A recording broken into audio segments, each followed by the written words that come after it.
तो महत् प्रयासाने मिळाला. बहुता सुकृते. अजून एक प्रमाण लक्षात आलं आता गेलं लगेच. काय? पावलो हा देह काकटाळी न्याये.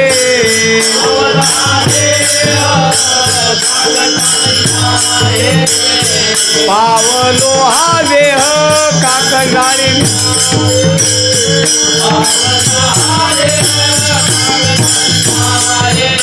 न घडे विपाये घडो आले. घडे विपाये घडे घडो आले.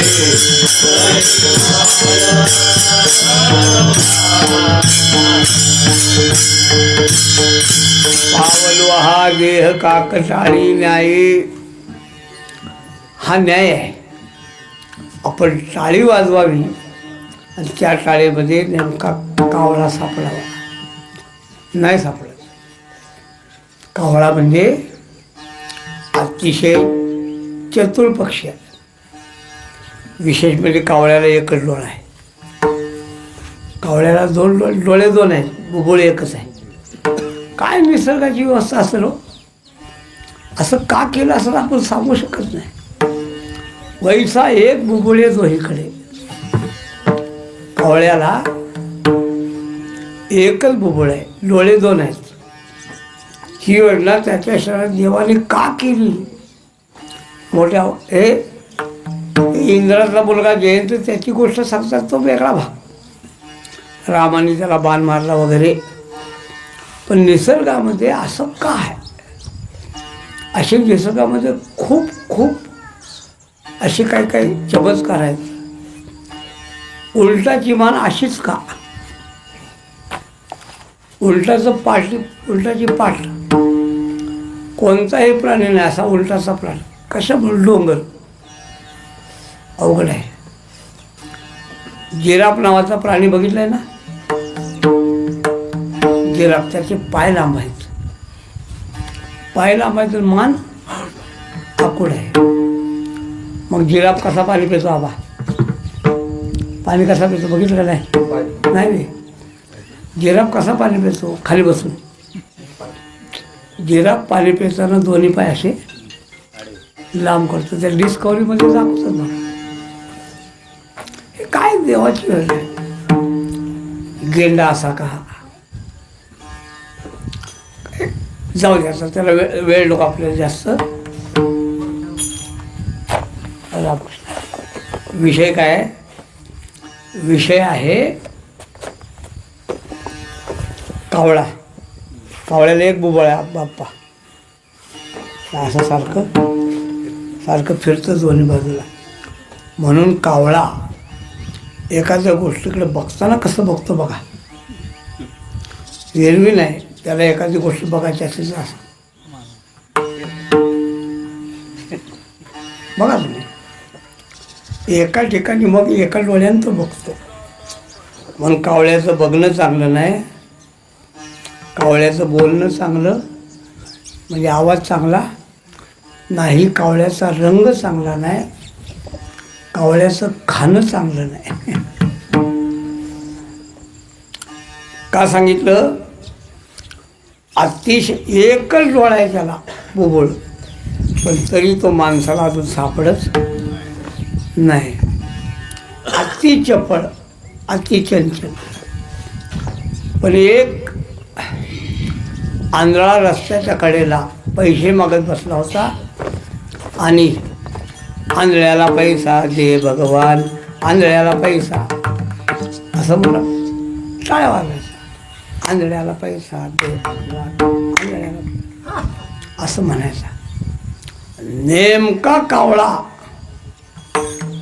नेमका उडला आणि नेमका टाळीत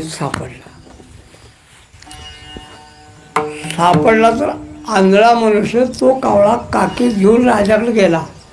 म्हणजे महाराज कावळा सापडलाय. कावळा नुसता नाही, टाळीत सापडलाय. टाळीत कावळा आणि टाळीत आणि आंधळ्याच्या राजे म्हणले, प्रधानजी याला 10,000 रुपये बक्षीस द्या. आंधळ्यानं टाळा कावळा पकडला. प्रधानजी म्हणला, उगाच बक्षीस चालले बरं काय, यानं काय पकडलेलं नाही, सापडलेलं नाही. प्रधान हुशार. प्रधान आंधळ्याला म्हणला, हे बघ, एका कावळ्याचे 10,000, पण अजून एक जर आणलास का नाही 50 देतो बघ 2 कावळ्याचे. अजून एक कावळा धरून दाखव. तो आंधळा गेला रानात दुसरा कावळा धरण्यासाठी, लागला भजन करायला. आंधळ्याला पैसा होता तो बी गेला. काय ऐकता तुम्ही? पावलो हा देह काकड डाळी नाही, नघडे पाय. आंधळ्याचे पायी धनाची चरवी, आगटत टेरी घडू आले. ह्याच्यावरची नामदेवप्पाची गोष्ट तुम्ही ऐकायला पाहिजे. खरं म्हणजे ते नामदेवप्पाच्या भाषेतच ऐकली पाहिजे, पण आता नाही. असं आप्पांची कीर्तन बंद झाली. असं आप्पा कीर्तन करू शकत नाही, थकले. ते आप्पाची भाषा, आप्पाची ढब, ते आप्पा बरोबरच गेला. आप्पाची नक्कल लय जण करतात. गोरख राहायचा करतो, तुकाराम मोराडे करतो, माधोबा नांदलकर. हां, नक्कल म्हणजे शेवटी नक्कलच असते, ती अस्सल नसते. विठ्ठला आप्पाच्या भाषेत बोलू का? आप्पाच्या भाषेत, आप्पाच्या बोलण्याचं लय नकल करते ती. पण तसं विशेष म्हणजे आप्पांच्या बोलण्याचाच नकरा केला. आप्पांचा अभ्यास कोणीच बघितला नाही, भयंकर अभ्यास. त्यांच्या पेट्याच्या पेट्या भरल्यात नुसतं लिहून. बसेल तिथं लिहित बसणार. लिहिण्याचा लय छंद. माझ्या मागं लागले तुम्हाला हे प्रकाशित करून द्या. एक हनुमंताचं प्रकरण पण तेवढे माझ्याकडे झालं नाही. ते आप्पांची गोष्ट आहे. ऐका, काय गोष्ट आहे. दिसत होतं तोपर्यंत बरं आहे, दिसायचं बंद झालं की घरातल्या लोकांचं सुरू झालं.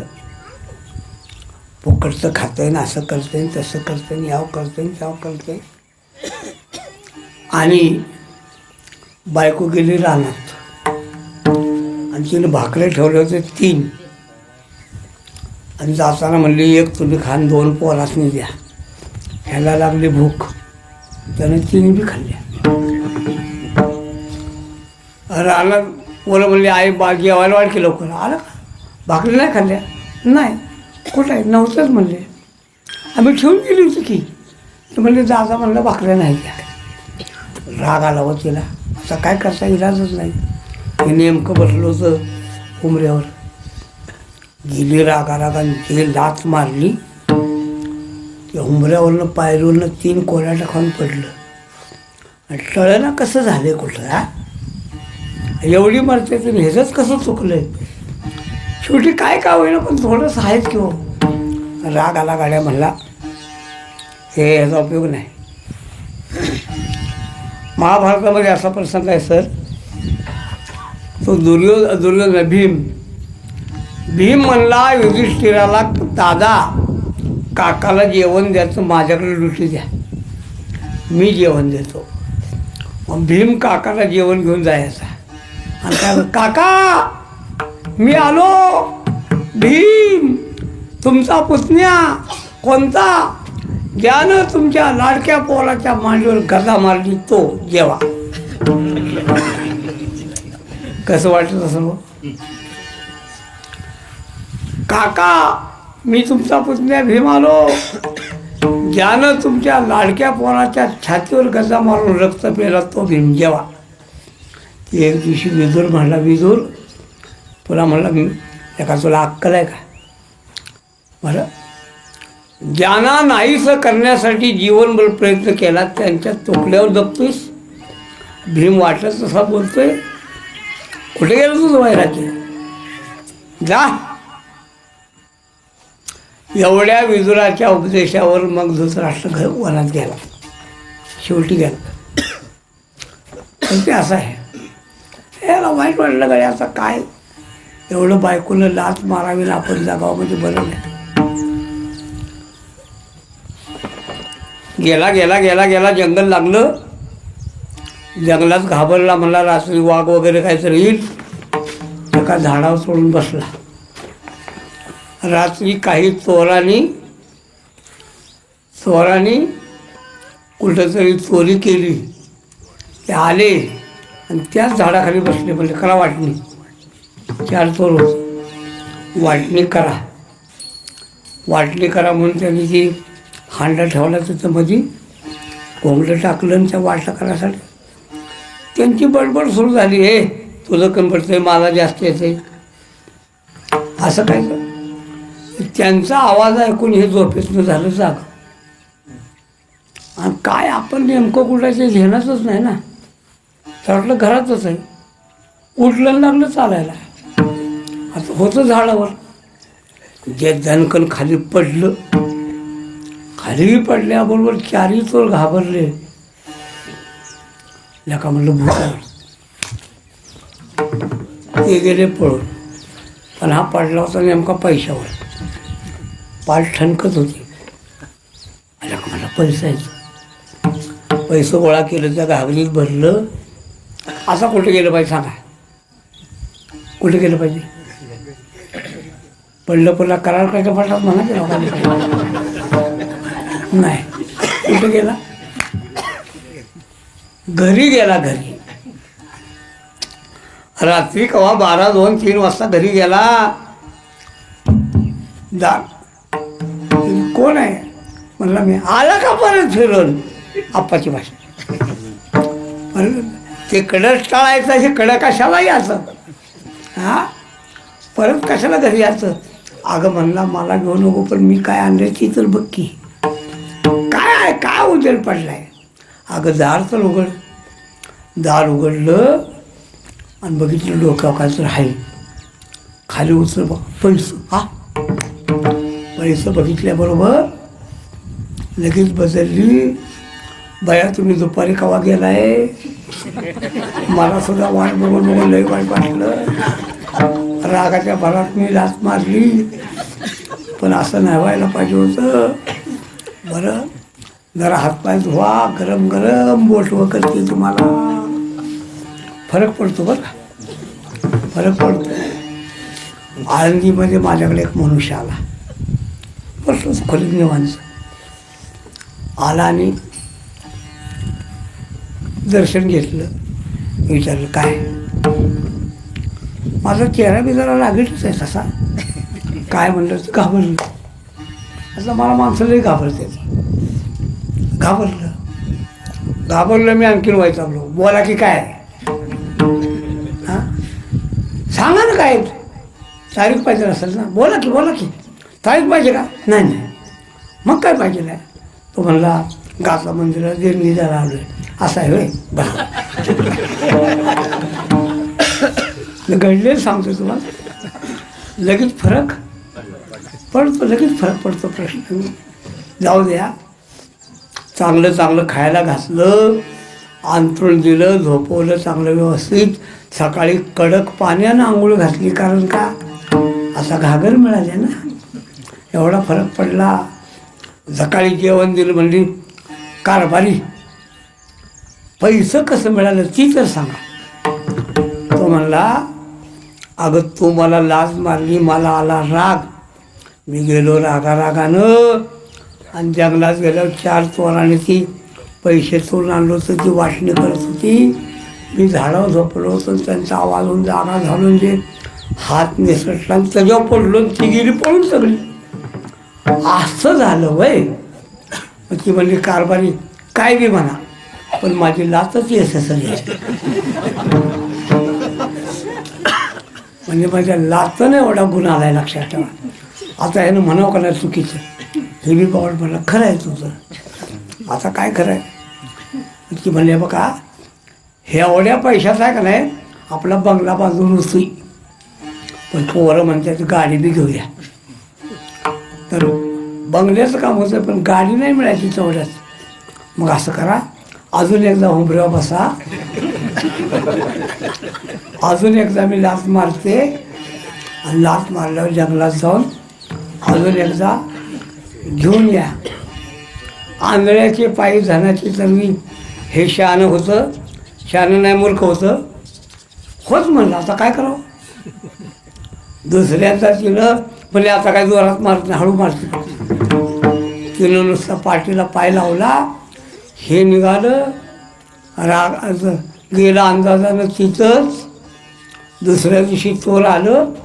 त्याने बघितलं जका माल लंपास. मला हे भूत नव्हतं का कोणतं मनुष्य होतं. बघूया तरी. ते चारही चोर वाट बघत होते. नेमकं गेलो. गेल्यानंतर विचारलं पाहुणं कुणीकडं. म्हणलं इकडं आलो. का. म्हणलं पैसे मिळणार. पैसे कसं. त्यानं सगळं सांगितलं. हे चोर म्हणले आम्हीच होतो, तो बरा सापडलास. विषय काय. कावळा एकदा सापडतो, सर्वी एकदाच मिळते, सारखी मिळत नाही. विषय काय. हे दुर्लभ आहे. नरदेह दुर्लभ आहे. नरदेह मिळत नाही.